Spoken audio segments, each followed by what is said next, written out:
Welcome back. Still hard facts. 92.3 Nigeria info. Sam Chinedu here, frozen by the legendary Madonna, right here on 92.3 Nigeria info.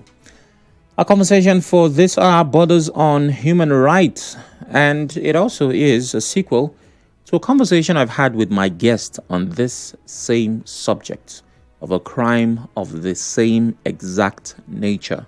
The difference is the location. Now, when we last spoke, it was an attempt at a person's life right here in River State for what I would call religious intolerance.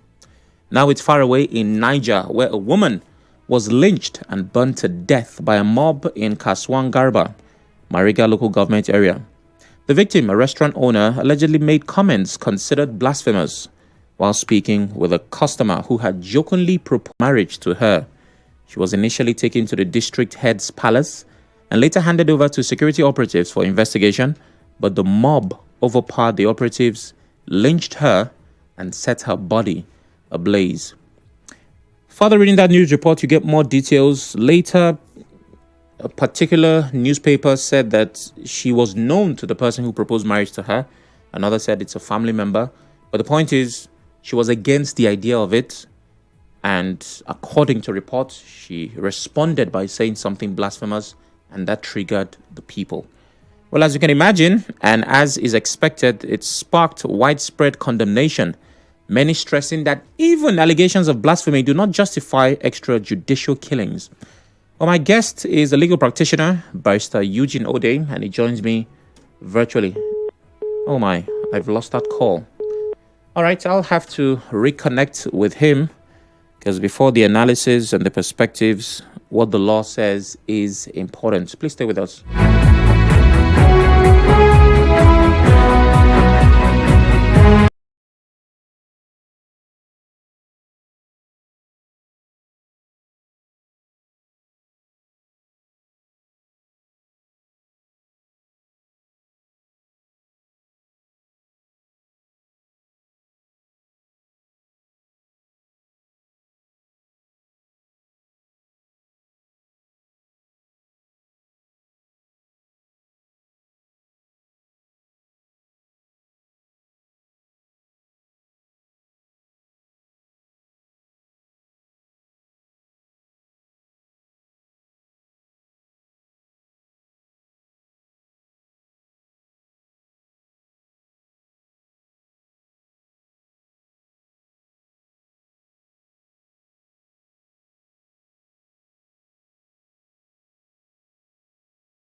I've reconnected with my guest, Barrister Ode. Thank you for joining us. Thank you very much for having me, sir. It was a pleasure. Now, you and I had this conversation, I believe, a couple of months ago when we had a similar incident happening in River State. And to quickly give you a background, I don't know if you heard the details of this one, but a woman was lynched and burnt by a mob in Niger State. She owned a restaurant. A male customer proposed, according to the report, jokingly proposed marriage to her. And she made comments considered blasphemous in response to that customer. Well, that led to her demise. She was initially taken to the district head's palace and handed over to security operatives, but the mob overpowered the security agents, lynched her, and set her body ablaze. Now, there are many ways to approach this, but the one thing I'd like to know, because this is one too many, is the penal code more lenient than the criminal code? I think that's how I want to approach this conversation. Well, what is most important here is that a life has been taken.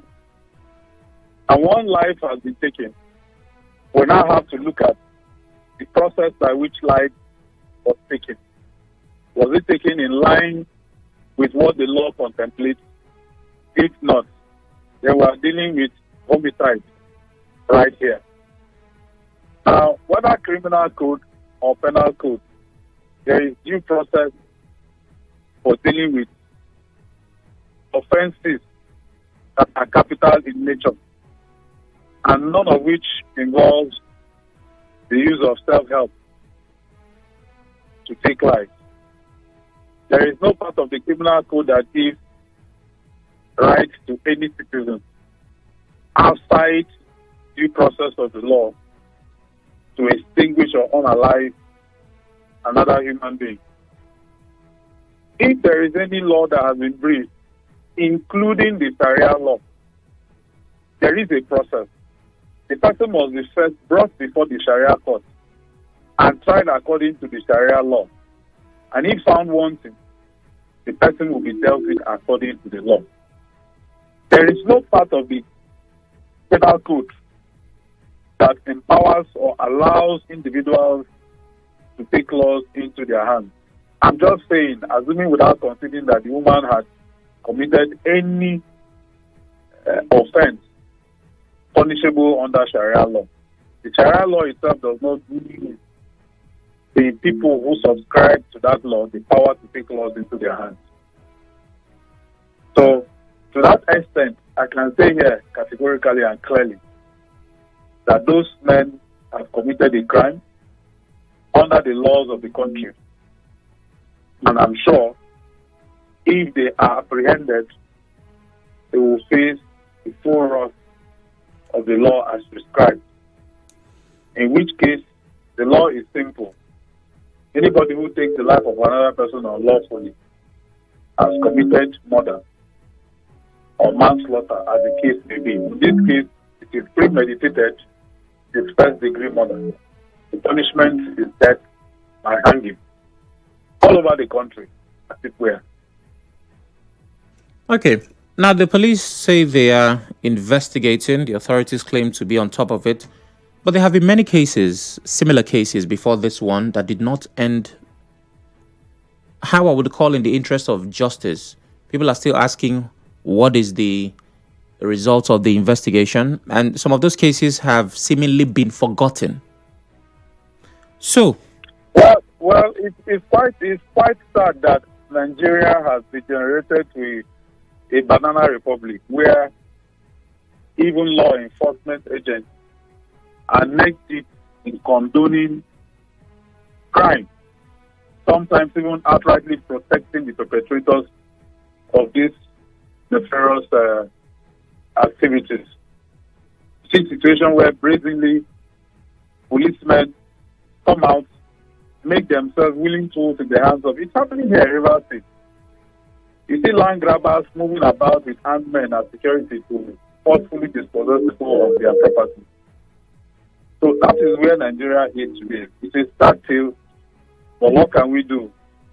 We just hope that there is going to be a revolution or a reform that is going to straighten out this country. Nigeria is in a dire need of a reset to be able to restructure this country. And please, let sanity return. Because as it is now, what we have said is exactly what Nigerians are facing on a daily basis. You bring a criminal court before the police. What the police is looking at is the money they will make out of it. Whoever pays the highest gets justice, at the police level. I'm talking as a lawyer and I'm talking with empirical facts and evidence to prove my assertion. I've had cause to write to the IG directly complaining about activities of his men here on ground in Rivers State. You know, it's quite sad. So if it's happening here in Rivers State, then you can imagine a place like Niger State where we can say that in the north, the laws are weaker in the north than they are down south here. You can hear imagine the story that the mob overpowered. The word overpowered security agencies is quite laughable. It's strange and very unfortunate. No, but for want of words. But Barrister Ode, to be fair to the security agencies, security structures being overpowered is not exactly even in developed countries when you have riots and all of that. There are mobs that do overpower the security agencies. Right? When this thing becomes too rampant, then it now begins to look like it is just a conspiracy in some way. Because in those days, in this very country, I remember how it used to be. Once a policeman is involved in anything where maybe he's been overpowered, he calls for backup.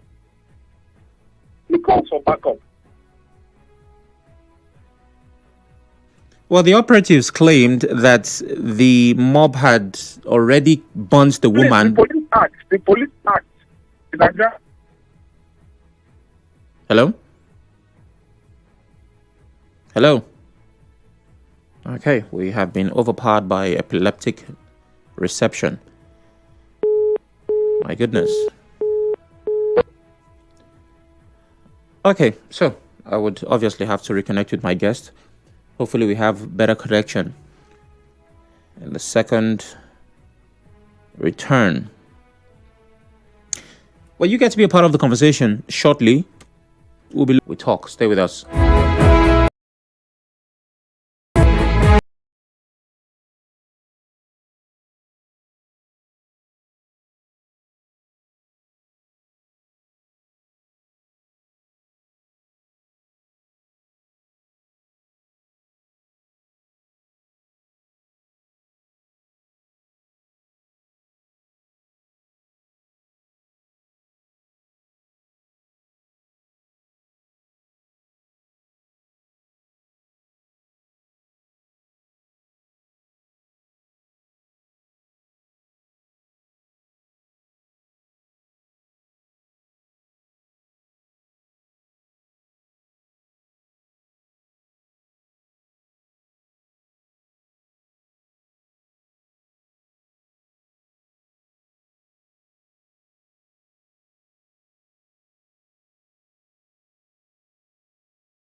Looking to the overpowering of the agencies and saying that Yeah, they should have called for backup.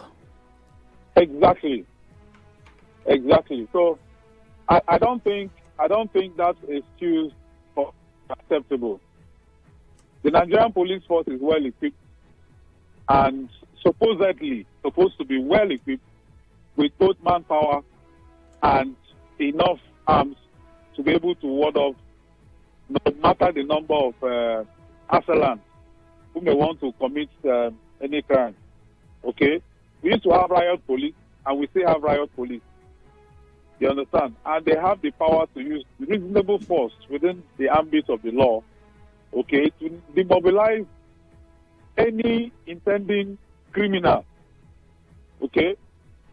They have the power to use tear gas, use rubber bullets, use water cannons to be able to disperse any such mob that is intended to take life. Life is supreme. You can see now this lady has been burned to death. No matter what happens, no matter how justice plays out at the end of the day, this lady's life is gone and gone forever.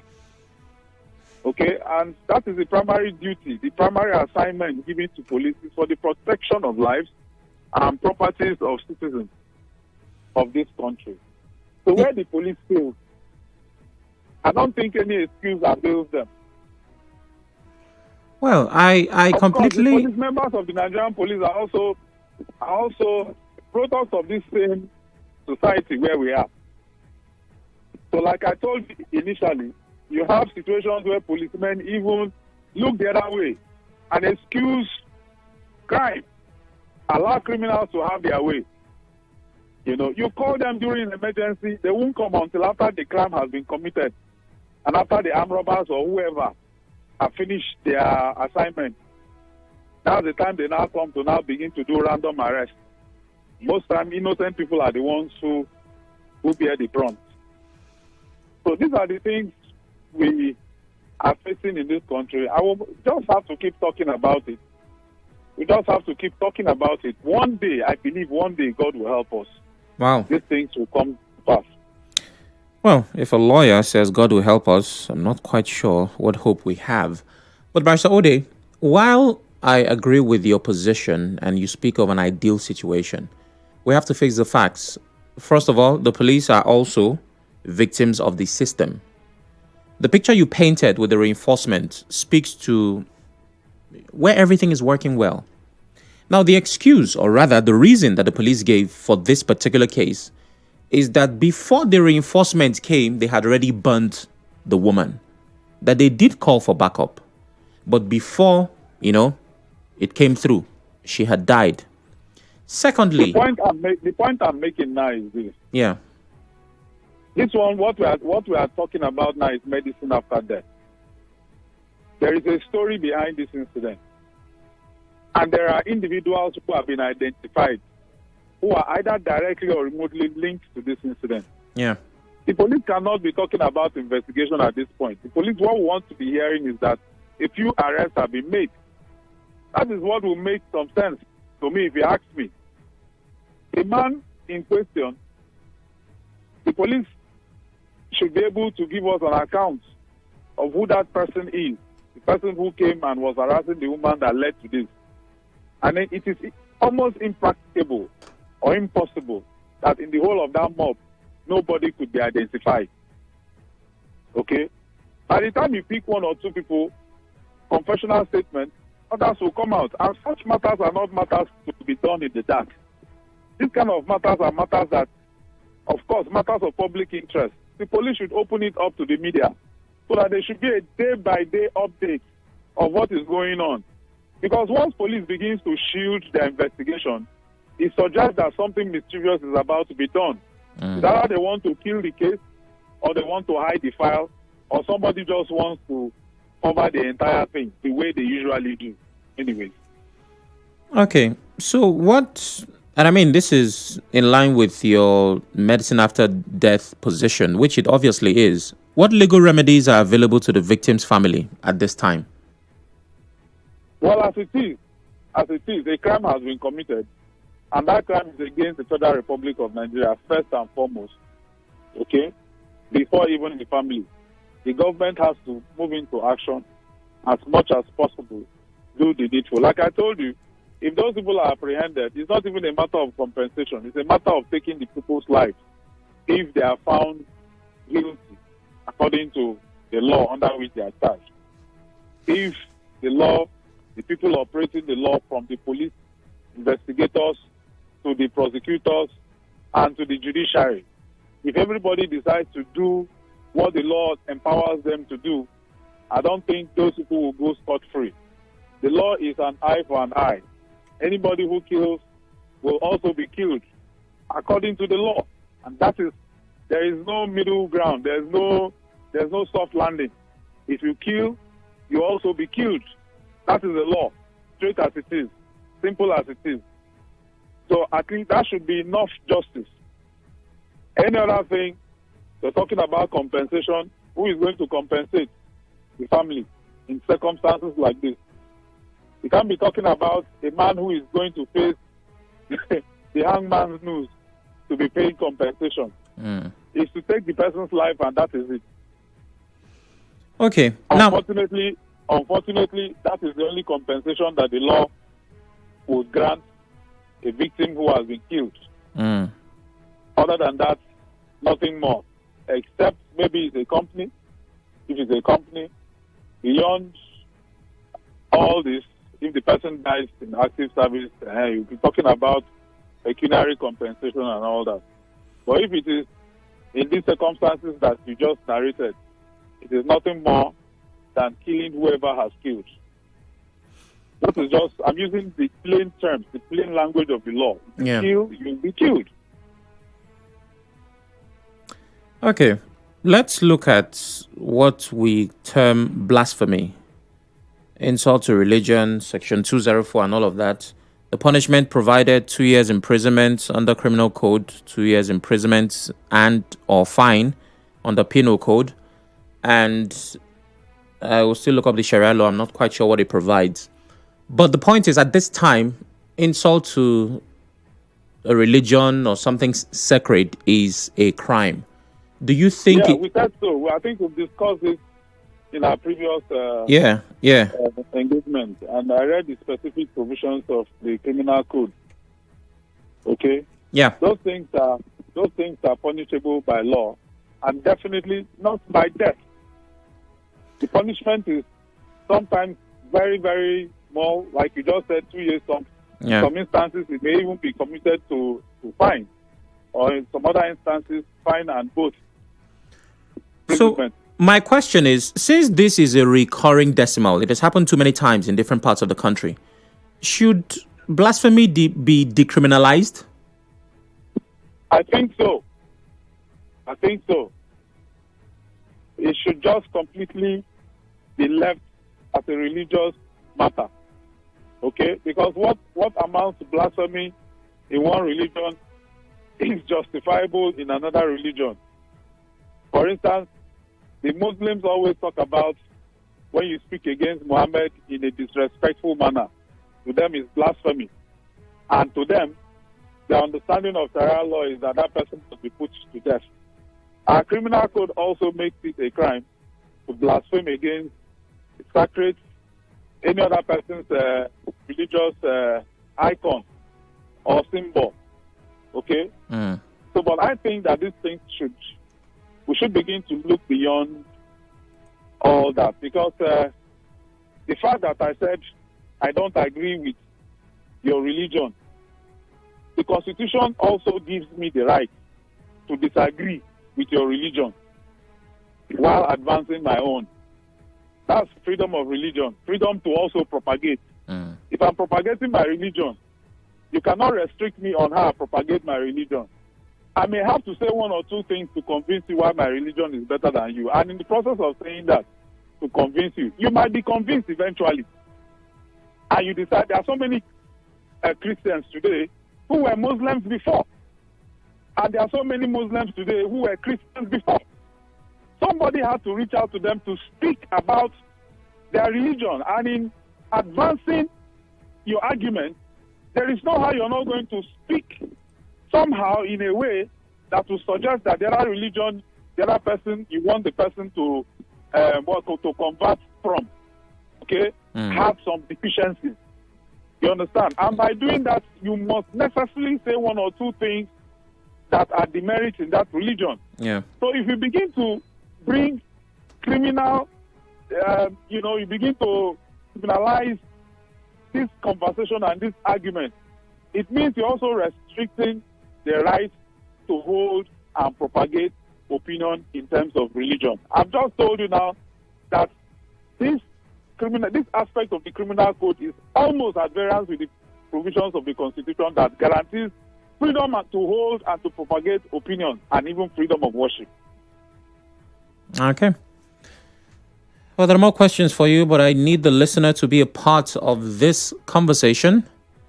The number to call is 0817 923 0002. 0817 923 0003. WhatsApp is 080 903 0416. A woman was lynched and burnt by a mob in Kaswam Garba, Mariga local government area of Niger State. We're asking questions. What's your take on what seems to be a trend of these kinds? I've spoken to many questions. Should blasphemy be decriminalized? He says yes, he believes it should. Please, because this is sensitive, in making your point, do not insult any religion. Be sensitive to sensibilities. I think that's a way to put it. 0817 0002. Hello. Yeah, good afternoon. Good afternoon. What's your name? Power from Africa Beach. All right, go ahead. Yes, the first question. Yes, blasphemy is a very dangerous something. It will make people get annoyed. Even God says you not blaspheme the name of God, So you don't need to blaspheme, but it should not go by capital punishment, by burning or killing, if that is the cause of that happened at that place you mentioned. Let me tell you, they're supposed to put other laws, maybe imprisonment or that, but not by life or by ban. That's barbaric, to me. Barbaric. You have to charge him to court if he has blasphemed, and he has to defend himself. If you find guilty, some years or months can be given to that person as a death to others. I'm burning, killing. I don't like that one. The other one that happened in India is burning too, but that one is a person and husband and wife because of color. A lot of people are taking laws and saying God is not happy with human beings taking life. God said, don't take life of his created beings. He put him along to create. Don't destroy indiscriminately. Unless government finds person and say, okay, execute, we know that it's an order from the government. We don't take laws into the hand. Okay. Irrespective of blasphemy or not blasphemy. All right. After there is the blasphemy and not God per se. Thank you very much. Pius from Yenogua. Hello, Pius. Good evening. Good evening, Sam. Good evening. Yeah, my take to this matter is that why these things are happening always in the north? Why do we always talk? We don't. They know that talking about their religion on a lawful manner is wrong. But why are we keep talking, always blasphemy? I think there is a saying that when you go to Rome, behave as the Romans do. You know this is their law. And we talk, and this happens, we all Christians, we talk too much. Very little something. I heard that the man jokingly proposed. Why you go so high to that level? We talk too much. Thank you. All right, thank you, Pius. And while I understand that we should respect everybody's religion, which is the point you're making, according to, I'm trying to be certain now, either the Vanguard or the Punch reporting this particular story, they said that the woman is also a Muslim, was also a Muslim. So I'm guessing that she very likely knew the implications of the offense. But the thing is, at this point, it's an allegation because it is her word against the word of the man who jokingly proposed and, of course, the mob. And maybe that's why the police claim they had to investigate. Unfortunately, that has not yielded any result yet. Wala calls from Oyibo. Good evening. Okay. Oracle, good evening. Good evening. Another says that to err is human and also to forgive is divine. That's right. Are you telling me that according to Nigerian constitution or in Islamic law, there are some things that are not pardonable, like this one? What is happening? Why don't these people allow Muhammad to avenge for himself? Just as the Bible told us, do not take vengeance, for vengeance is mine. That is the Christian belief. Are you telling me that hence Muhammad is a holy man? To take vengeance supposed to be easier for him now. One thing that will happen to these people will be if Muhammad, that I know, is a human being, will make heaven. He will stand before God and accuse his brethren. I did not tell you to take vengeance on my behalf. I did not. What are these things will happen before God's judgment? Okay, let's assume that this thing that... Hello? Okay. I lost that call. But while we can speak from the legal perspective, which is why I have a lawyer here, for the heavenly part of it, looking at it from both religions, I'm certain that neither Barrister Ode nor I will be qualified to take on that. Unless, of course, Barrister Ode, maybe you have a spiritual degree that we're not aware of. Well, you don't, in religious matters, you don't actually need a degree. Most of these things we are talking about are codified in those religious books. Okay. We have the Quran and we also have the Bible. These are the two principal books which guide religious behaviors in both religions. All right. And what the young man has stated is, I am aware it's contained in the Bible, that vengeance, God himself says, vengeance is mine, saith the Lord. You know, he said, I will avenge. Okay. Said, you will hold your peace and I'll fight for you and things like that. So while the Christian religion does not encourage people to take laws into their hands, I don't understand why the Islamic religion also, in their own Islamic tenets, seem to interpret some certain provisions. I have friends who are Muslims who have told me that those people are religious extremists, and sometimes they misinterpret, you know, the teachings of their holy prophet Muhammad in that regard. That Muhammad never expressly gave them the injunction or the laws to unalive people who don't believe in their religion. That those people are extremists. Okay. And as you have said, this woman herself was also a Muslim. This is a challenge even within the same within the Islamic faith. Within the Islamic faith, there are different sects. There are some that propagate this extreme beliefs of intolerance. While there are also mild Muslims who tell you, look, religion is not forced on anybody. It is a voluntary decision. You have a choice, you have a right to decide whether to be a Muslim, and if you don't want, nobody forces you. All right. We have people who propagate that within the Islamic faith. Let's take some just calls. like in Christianity, you have different denominations and yeah. different doctrines and dogmas.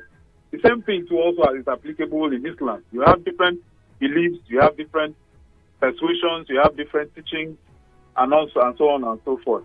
All right, So, we have to go back to the phone lines. In the Christian faith or in the Islamic faith, the truth is that the law holds the balance in the whole of all these things. The secular law holds the balance. Anybody who contravenes the secular law, it doesn't matter the kind of religion you claim to be propagating. Any law that is repugnant and inconsistent with the provisions of the Constitution, which guarantees life, that law is, to the extent of that inconsistency, a nullity. So you cannot bring a defense that you were fighting for your religion, and that's the reason why you had to unalive someone unconstitutionally and illegally. You will be killed in line with the prescriptions of the secular laws. Okay, so let's go back to the phone lines. Some callers have been waiting. I've lost that call from Lawson and Dede as well. I apologize. 08179230002. We're slowly getting to the end of the conversation. Good afternoon, Sam. My take on this matter, whether the lady was blasphemous or not, it does not require extrajudicious killing. Okay, that's from Ipalibo Taylor Harry. And this one says, last time it was Deborah, no single arrest was made. Her life was just wasted. Today it's a food vendor. I'll eat my head if anyone will be charged. Honestly, from the hair on my head to the sole of my feet, I'm tired. Reverse truth. Right here in Port Hackett says. Okay. Progress calls from Elele. Good evening, Progress. Oh, good evening, Sam. Good evening. Yes, let me say that at this point in our life, there are things that the system of Nigeria should approve, and that is allowing people or doing things like this. People who kill, I think the state having law as said by the lawyer in the studio should take up the matter by herself. If you think that somebody has blasphemed and there is a law that says that you should not kill, you now take laws into hands and went ahead to kill the person. It is a crime against the state. And therefore, I expect Nigerian government to prosecute these people who are killing. You remember the Ilya Saibu matter and all that? We are in a country where we are dying because of what we say. Meanwhile, we have freedom of speech. And yet, your life is at stake after talking. I think that a much we can do. These people should be killed. That is, I'm supporting what they are doing. The Radio Council of Progress. All right, thank you very much. Laye calls from Ahoda. Good evening. Hello? Good evening. Good evening. Good evening. Please go ahead. Yes. The discussion that is ongoing, to me, I believe, irrespective of the religion you belong to, your rights, the blasphemy, whenever, even if a person blasphemes the religion, that person should be killed. The current religion should take, like, okay, the police, and the person should be charged to court than taking laws into that by killing someone, all in the name of the person use the name of their religion in vain. I think that should be the way, like the lawyers are saying it. The secular law takes charge. So if that is in place, well, kill somebody because of your religious belief, you should be taken to the court, and the court should. I think if the court is doing that, the law is doing its part, that people should know what they won't take laws into their hands. All right. Thank you very much, Lai. And that would be my final call as we slowly get to the end of this conversation. Barrister Ode, would this make a case for self-defense? Some might... Absolutely. Absolutely. In fact, I'm a very strong advocate of proliferation of arms. Forgive my words, but with the way the country has gone, I think if I become the president today, I'll throw it open. Everybody should bear arms. Even as it is today, the law, the Firearms Act, does not prohibit use of arms. And the Constitution also does not prohibit self-defense. But self-defense is a constitutional right that you have to defend yourself against an afterland who intends to kill you. You have a right to kill. But Barrister Ode, if you and misses, and you have opportunity to retaliate, you have the right to aim and kill. Okay. That is not a crime. Yeah, but wouldn't it be better if you become president to create the kind of security where we would not need to defend ourselves? No, you see, human nature is not something you can control. You cannot predict human nature. That's why societies that are advanced more than us allow people to bear arms to defend themselves against this insanity. But they are not better off. The US, which is the obvious case study, have more school shootings than anybody cares to number. It doesn't make for a better system. The fact is that when you shoot successfully and you're able to kill successfully, you thank your God that you're able to shoot and go home successfully. Otherwise, you may come out to kill and you get killed in the process. So that is supposed to be a deterrent to everybody. When everybody knows that we all have equal measure of violence in us to meet out to you, it will become a sort of a natural restraint for you to, before you plan to go out to go and kill. You have decided in your mind to also die in the process. You know, and most times when they go out like that, they don't come back. They kill, yes, but they kill, but they don't survive it at the end of the day. You know, not all of them survive. So, but to just allow people to be going about killing, you know, and making life look very cheap, the way it is in Nigeria, I don't subscribe to that. It's like disarming the entire country and exposing people, making everybody weak and vulnerable. So anytime anybody wants to kill you, you just walks in and just takes your life and goes home without any consequences. I don't subscribe to have the ability to defend their life. Okay. So for me, I will tell Nigerians, everybody listening to me, if you're above the age of 40, go and get arms. Get them licensed. Go get firearms. If the law does not stop you from possessing firearms, apply for it.